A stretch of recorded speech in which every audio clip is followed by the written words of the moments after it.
Mesdames et messieurs, bonjour à toutes et à tous. Bienvenue sur un nouvel épisode aujourd'hui. Nous allons toujours accueillir le prophète Lovi Elias pour évoluer dans la deuxième partie de notre message intitulé La genèse des fondements négatifs ou maléfiques.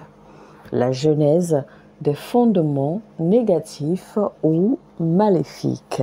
Quand vous êtes un bébé ou un enfant, personne ne vous juge le mois auquel vous êtes né. En réalité, dans la question de la destinée ou dans la question de la vie pour l'accomplissement des plans de Dieu, en réalité, le mois de votre naissance ne joue aucun rôle là-dedans. Donc, personne ne vous juge sur la base du mois de votre naissance. En tant qu'enfant, vous demeurez enfant jusqu'à ce que vous grandissiez. C'est seulement quand vous grandissiez et que vous décidez maintenant de commencer à entrer dans la dimension ou que vous arrivez à l'âge d'entrer maintenant dans la direction de la manifestation des plans de Dieu pour votre vie. C'est là que les éléments les éléments de la nature, les éléments du monde, les éléments qui se sont manifestés, dans le ciel à votre naissance, c'est seulement à ce moment-là que ces éléments, se mettent alors en mouvement. C'est seulement à ce moment que ces éléments s'activent. Et puisque le diable a déjà manipulé, les éléments qui se sont manifestés dans le ciel à votre naissance, ces éléments vont alors commencer à vous guider, à vous tirer, à vous orienter, dans la direction dans laquelle le diable a déjà programmé, dans les éléments. Parce que rappelez-vous, j'ai déjà dit que le diable ne peut pas changer votre destin. Mais ce que le diable fait, le diable manipule les éléments de votre naissance. Parce que le diable connaît, la date, les circonstances, le moment, l'heure de votre naissance. Parce que les éléments se sont manifestés dans le ciel. Votre étoile s'est manifestée. Et donc, c'est là que le diable agit pour manipuler, et réorienter, ces éléments dans une autre direction contraire à la direction que Dieu a prévue pour votre destin. Depuis que je suis dans le ministère, depuis que je suis née, je n'ai jamais vu, parmi les fruits de l'esprit qui étaient liés au mois de la naissance de quelqu'un. Parce qu'en réalité, en tant qu'enfant de Dieu, l'on est supposé être actif en toute saison. À tout moment, nous sommes actifs. Donc, notre activité en tant qu'enfant de Dieu, ne dépend pas du mois de votre naissance. Donc, nous sommes actifs en toute saison. Aucun mois ne devrait être meilleur à l'autre, c'est-à-dire que aucun mois ne devrait vous exciter plus que l'autre. Parce qu'en réalité, vous savez, ces éléments roulent, ces éléments règnent, sur la terre. Vous savez que les éléments ont même poussé des gens, à l'idolâtrie. Ces éléments ont même poussé des gens dans la direction, à commencer à adorer des pierres. Parlant de pierres, je parle en réalité de pierres précieuses. De l'or, je vais parler des cristaux, l'or, l'argent, le diamant, etc. Maintenant, il faut souligner qu'en réalité, les pierres précieuses ou appréciées ou aimer les pierres précieuses, ce n'est pas un péché parce que ces pierres précieuses ont été faites par Dieu. Donc être quelqu'un qui aime les pierres précieuses, ce n'est pas un péché, ce n'est pas démoniaque. Dieu a fait les pierres précieuses. Dieu a fait l'or, l'argent, le diamant pour nous. Il les a fait pour nous, ses enfants. Dieu, Dieu, sa propriété, ce sont ces pierres précieuses et Dieu adore l'or. Dieu aime l'or. Et l'or et les autres cristaux viennent de la terre. Donc, apprécier ou aimer les cristaux ou les pierres précieuses, ce n'est pas une chose mauvaise, ce n'est pas un péché. Rappelez-vous, quand les enfants d'Israël étaient en Égypte, eh bien, Dieu leur a fait avoir, d'accord, récupérer de l'or des Égyptiens, d'accord, parce qu'en fait, rappelez-vous que Dieu a dit que Dieu avait fait trouver faveur aux enfants d'Israël aux yeux des Égyptiens. Et donc, les Égyptiens leur avaient donné tout leur or. Et rappelez-vous, en fait, en ces temps-là, les Égyptiens avaient l'habitude, d'accord, de tailler leurs idoles, leur dieu, d'accord, en or. D'accord, donc tout ce que les Égyptiens faisaient était en or. Donc, les enfants de Dieu avaient récupéré leurs idoles, leurs dieux, taillés avec de l'or, taillés dans de l'or. Et c'est cet or-là, en fait, qu'ils ont fait fondre dans le désert pour, normalement, comme Dieu leur a intimé l'ordre, pour bâtir le temple de Dieu, selon l'ordre de Dieu aux enfants d'Israël. Donc, l'or vient de la terre et Dieu aime l'or et l'or appartient à Dieu. Donc, même si vous utilisez l'or, eh bien, l'or ne vous appartient pas. Ce n'est pas vous qui avez trouvé l'or, c'est Dieu qui l'a créé. Et également, il faut souligner qu'il y a le fleuve qui coule, d'accord, devant le trône de l'Éternel, s'appelle en fait la mer cristal. La mer cristal. Donc, les cristaux sont partout. Et donc, vous devez normalement aimer les cristaux, je veux dire les pierres précieuses, etc. Donc, à repartir sur Exode 12, verset 35 rapidement, les enfants d'Israël dirent ce que Moïse avait dit. Ils demandèrent aux Égyptiens des vases d'argent, des vases d'or et des vêtements. Vous voyez? Donc, c'est ce que je disais. Maintenant, là où il y a le problème, c'est quand vous déposez votre foi. D'accord? C'est quand vous déposez, c'est quand vous mettez votre espérance, votre foi, votre croyance, votre confiance, d'accord, en ces pierres. Et que vous les adorez, vous les prenez pour Dieu. C'est là que le problème se trouve. Maintenant, une chose que vous ne savez pas, c'est que le diable est attiré vers les pierres. Nous allons rapidement aller dans Ézéchiel 28, verset 13. C'était en Éden, le jardin de Dieu. Tu étais couvert de toute espèce de pierres précieuses. Voyez-vous? Donc, en fait, ça parle du diable. Donc, le diable était dans le jardin d'Éden. Et la Bible nous fait comprendre que le diable était couvert de toute espèce de pierres précieuses. De toute espèce. On va souligner cela, c'est très très important. Donc, maintenant, la Bible continue et cite les pierres. De sardoine, de topaze, de diamant, de chrysolite, d'onyx, de jaspe, de saphir, d'escarboucle, d'émeraude et d'or. Tes tambourins et tes flûtes étaient à ton service, préparés pour le jour où tu as été créé. Alléluia. Alors, nous allons lire Exode 28 à partir du verset 17. Vous allez voir ce que ça dit. Tu y enchâssera une garniture de pierre, 4 rangées de pierre. Première rangée tu y enchâsseras une garniture de pierre, 4 rangées de pierre. Première rangée, une sardoine, une topaze, une émeraude. Seconde rangée, une escarboucle, un saphir, un diamant. Troisième rangée, une opale, une agate, une améthyste. Quatrième rangée, chrysolite, un onyx, un jaspe. Ces pierres sont enchâssées dans leur monture d'or. Il y en aura 12, d'après les noms des fils d'Israël. Elles seront gravées comme des cachets, chacune avec le nom de l'une des 12 tribus. Alors, il faut comprendre ici, pourquoi pensez-vous que Dieu a nommé, d'accord, Dieu a créé 12 pierres, ou que Dieu a fait choisir aux prêtres 12 pierres précieuses pour représenter les 12 tribus, d'accord, les 12 tribus que Dieu a composées, d'accord, du peuple d'Israël. Et restez tranquille, Dieu a même insisté que chacune des tribus portera le nom d'une pierre.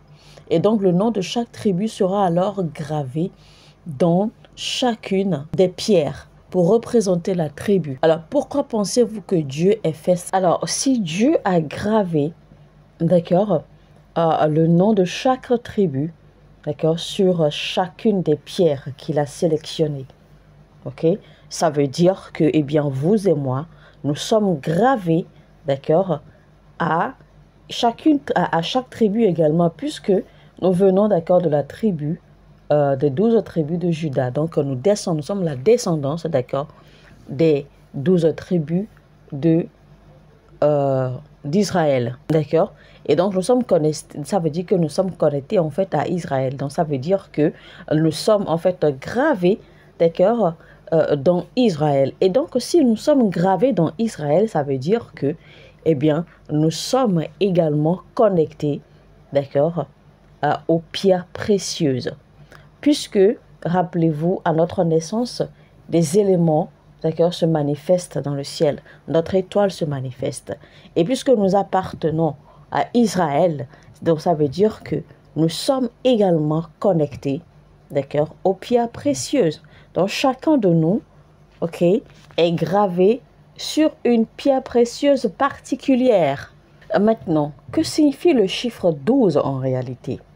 Rappelez-vous notre Seigneur Jésus-Christ, quand il était encore sur la terre, il a choisi 12, d'accord, disciples pour être ses représentants. Donc, le chiffre 12, en fait, c'est le chiffre terrestre, d'accord, selon les règles, les principes de Dieu pour représenter la gouvernance ou pour signifier la gouvernance.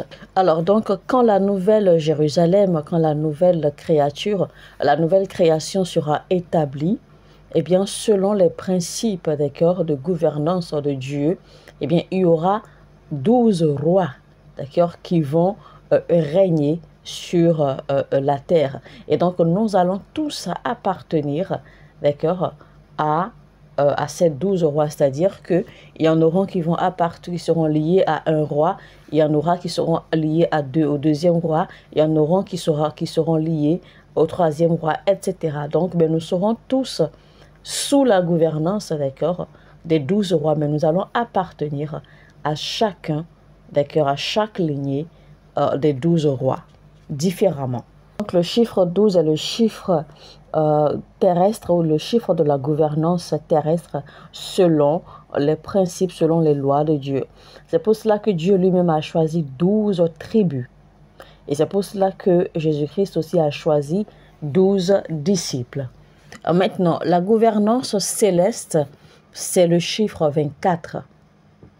Ce qui est évidemment le double, d'accord, du chiffre de la gouvernance sur la terre, qui est 12. Les fondateurs de l'Église de Dieu sont au nombre de 12.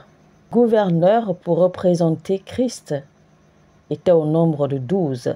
Et Dieu a choisi 12 tribus. Et même Joseph, d'accord, en fait, appartenait à l'une de ces tribus, puisqu'il n'y avait pas une 13e tribu.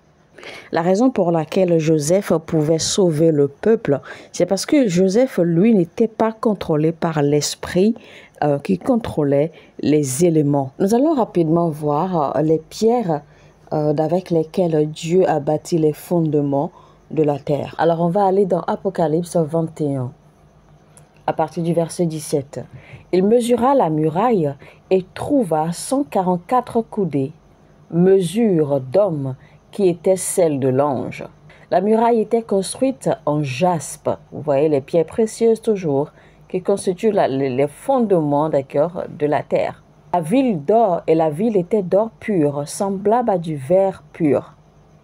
Les fondements de la muraille de la ville étaient ornés de pierres précieuses, de toute espèce. Le premier fondement était de jaspe, le second de saphir, le troisième fondement de chalcédoine, le quatrième fondement d'émeraude, le cinquième de sardonis, le sixième de sardoine, le septième fondement de chrysolite, le huitième de béryl, le neuvième fondement de topaze, le dixième fondement de chrysoprase, le onzième fondement d'hyacinthe, de l'hyacinthe. Et le 12e fondement de l'améthyste. Les 12 portes étaient 12 perles. Chaque porte était d'une seule perle. La place de la ville était d'or pur, comme du verre transparent. Alors vous voyez bien maintenant que nous avons 12 portes, 12 entrées, d'accord, à la cité glorieuse de Dieu. 12 portes, d'accord, pour entrer, pour accéder au fondement, d'accord, de la terre. Maintenant, savez-vous pourquoi les gens qui expérimentent la mort, c'est-à-dire que ceux-là qui ceux-là qui sortent de leur corps, ceux-là qui expérimentent la mort presque, parce qu'il y a des gens, vous entendez des gens qui disent que ah, je suis mort, ou bien Dieu m'a amené au ciel, Dieu m'a amené en enfer, j'ai vu ceci, j'ai vu cela, voici. Il y a certaines personnes qui témoignent, d'accord, de leur expérience. Il y en a qui vous diront que je suis mort, ou bien j'étais mort, je suis revenu à la vie, et quand j'étais mort, en fait, je me suis retrouvé au ciel, je me suis retrouvé en enfer, et voici ce que j'ai vu, voici ce que l'ange m'a dit, voici ce que Dieu m'a dit. Donc, il y a des gens qui ont cette expérience, d'accord, de ce que je pourrais appeler de la mort presque, et qui reviennent. Vous allez voir en fait que leurs histoires diffèrent. Ils ne racontent jamais la même chose, parce que chacun avec son expérience. Pourquoi? C'est simplement parce que vous voyez que nous avons 12 tribus. Et j'ai dit tout à l'heure en fait que nous appartenons, d'accord, à ces 12 tribus. Donc, il y a une classe qui appartient à une tribu, il y a une autre qui appartient à une deuxième tribu. Donc, nous n'appartenons pas tous à une seule tribu. Et donc, il y a également 12 portes d'entrée, d'accord, au fondement de la terre. 12 portes d'entrée à la cité glorieuse de Dieu. Donc, ce qui veut dire que chaque personne, chacun de nous, nous appartenons à une porte. Nous appartenons à une tribu.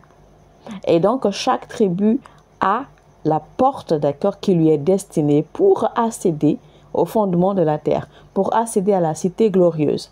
Et donc, à la traversée de chacune de ces portes, eh bien, ce sont différentes réalités. Donc, ces gens-là qui ont cette expérience et qui reviennent partager ce qu'ils ont vu avec vous, en fait, c'est selon la porte qu'ils ont empruntée, selon le groupe, d'accord, auquel ils appartiennent. Aussi simple que cela. Donc, voilà des révélations que je vous livre, d'accord, à travers ce message, des choses que, enfants de Dieu, nous sommes supposés connaître afin de maîtriser le Dieu, les mystères qui entourent le Dieu que nous servons, notre Père Céleste, afin de maîtriser les mystères qui entourent notre royaume qui est la cité glorieuse de Dieu. Donc, notre fondement n'est pas un fondement terrestre. Notre fondement est céleste parce que nous sommes directement liés à la cité, d'accord, glorieuse. Nous sommes directement liés au ciel. Donc, vous êtes ou nous sommes directement connectés, d'accord, à une ville céleste, c'est-à-dire à une cité qui est bâtie, qui est dans les lieux célestes et qui, normalement, en temps normal, selon les plans de Dieu, est appelée, d'accord, à se manifester physiquement dans notre vie sur la terre. C'est-à-dire selon le destin que Dieu a dessiné pour chacun de nous à la naissance. Raison pour laquelle vous et moi, nous pouvons, d'accord, résider dans les lieux célestes et revenir sur la terre. D'accord?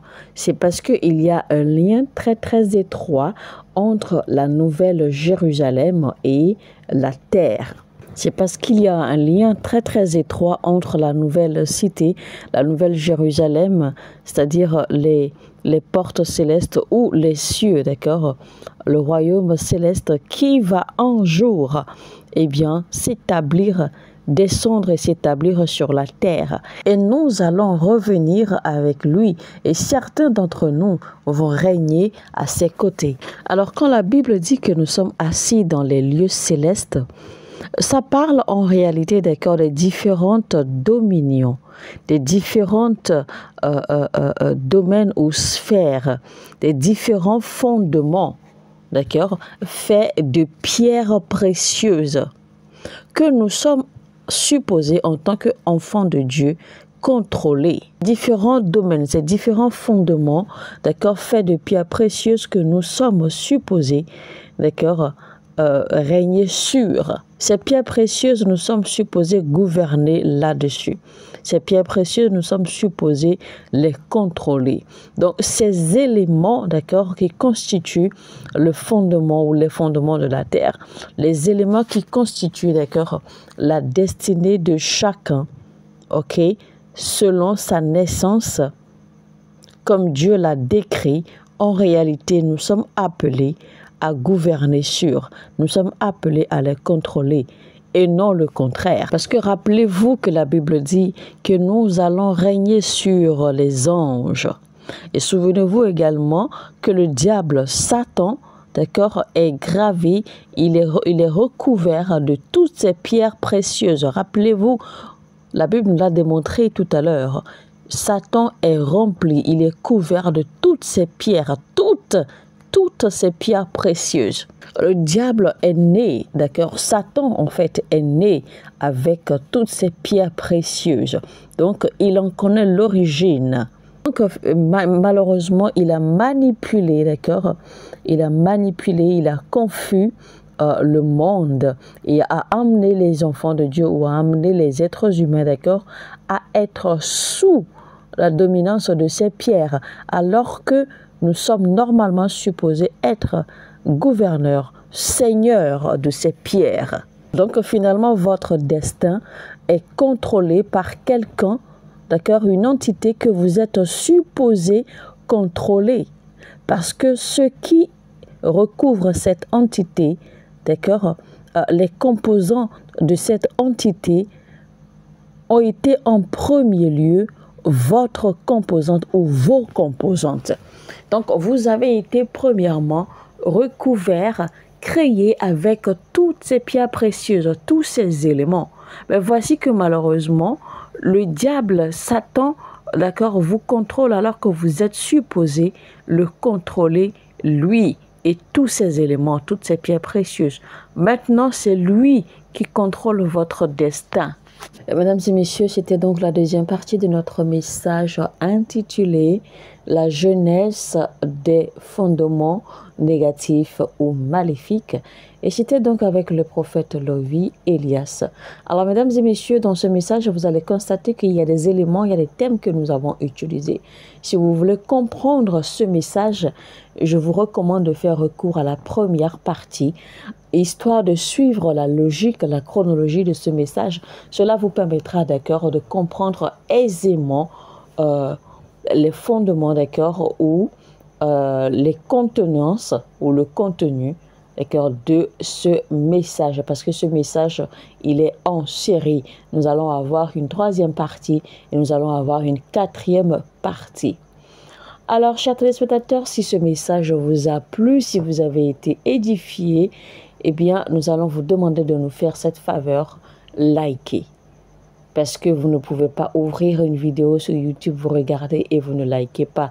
Si effectivement vous avez apprécié, vous avez aimé le message, eh bien, il faut nous le démontrer, d'accord, en cliquant sur le bouton j'aime et surtout à partager.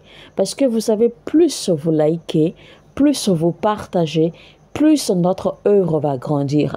Parce que cette œuvre que nous faisons en réalité, c'est pour toucher beaucoup d'âmes. C'est pour amener beaucoup d'âmes, beaucoup d'enfants de Dieu, d'accord, à la réalité qui est la leur. Et que beaucoup d'enfants de Dieu ne soient plus manipulés, d'accord, par les forces maléfiques. Et que beaucoup d'enfants ne meurent plus dans l'ignorance. Rappelez-vous, il est écrit dans la Bible, Dieu même l'a dit clairement, mon peuple périt faute de connaissance. Alors, nous utilisons cette plateforme, ces messages pour apporter la connaissance, pour apporter la lumière, d'accord, à des milliers de personnes. Alors, vous allez nous aider si vous likez, parce que plus vous likez, plus YouTube va recommander, d'accord, ces messages à d'autres personnes et ce message va toucher plus d'âmes. Plus d'âmes seront éclairées, plus d'âmes seront libérées et cela fera notre joie et la mission sera accomplie. Alors, n'oubliez pas également de vous abonner à cette chaîne si vous n'êtes pas encore abonné. Activez la cloche de notification afin de ne rater aucun message. Et que Dieu vous bénisse abondamment à cette instruction. Alors, sur ce, je vous dis shalom, shalom chez vous. Je vous retrouve très, très rapidement dans la troisième partie de notre message. Que Dieu vous bénisse. Mon heure a sonné et votre heure a sonné.